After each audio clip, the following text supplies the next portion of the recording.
वहीं रुड़की के सरकारी सिविल अस्पताल से ये गंभीर मामला, जहां फोर्थ क्लास कर्मचारी पर फर्जी दस्तावेजों के आधार पर नौकरी करने और मरीज से अवैध वसूली के आरोप लगे। सहारनपुर जिले के गागलहेड़ी थाना क्षेत्र की फकरहेड़ा निवासी रामपाल ने बताया, 26 मार्च 2024 को वो आंख का इलाज कराने सिविल अस्पताल पहुंचा। आरोप है कि अस्पताल में काम करने वाले रमेश चंद ने इलाज के नाम पर उसे 5,000 रुपए की डिमांड की और जब उसने कहा कि वो नहीं दे पाएगा तो उससे 500 रुपए ले लिए। अब इन सब के बावजूद उसका इलाज नहीं किया और उसे अस्पताल से भगा दिया। पीड़ित की शिकायत पर न्यायालय के आदेश से मुकदमा तब दर्ज हुआ या सिविल अस्पताल के सीएमएस डॉक्टर ए.के. मिश्रा ने कहा कि शिकायत के आधार पर इस पूरे मामले की जांच की जाएगी और दोषी पाए जाने पर कार्रवाई होगी। मेरी आँख का मामला था, आँख में पत्ता लग गया था। 5,000 रुपये मांगे, यानी कि मैं तेरा इलाज करवा दूंगा। यहाँ 5,000 तो मेरे पास थे नहीं, मैंने उसे 500 रुपये दिए लिए उसने। और शाम तक मुझे दिखा ही नहीं वहाँ, इलाज तो कहाँ होता।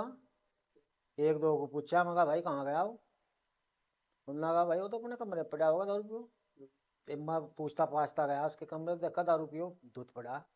उसने कहा भाई, मैं कहा इलाज तो मेरा हो है, मुझे 500 रुपये दे दो मेरे, मैं अपने घर तो जाऊँगा। ये 500 रुपये तो उन्होंने दिए नहीं। उन्होंने गाली गलौज करके उन्होंने कहा तो यहाँ से भाग जा, और कल को आइए, कल को होगा तेरा इलाज। की शिकायत करी वहाँ गंगनहर थाने कोर्ट में भी गए। उसके बाद ये हो गया कि उसके फर्जी कागज निकलवाए वकील साहब से मिलकर। फर्जी तो उसके डॉक्यूमेंट्स ही हैं।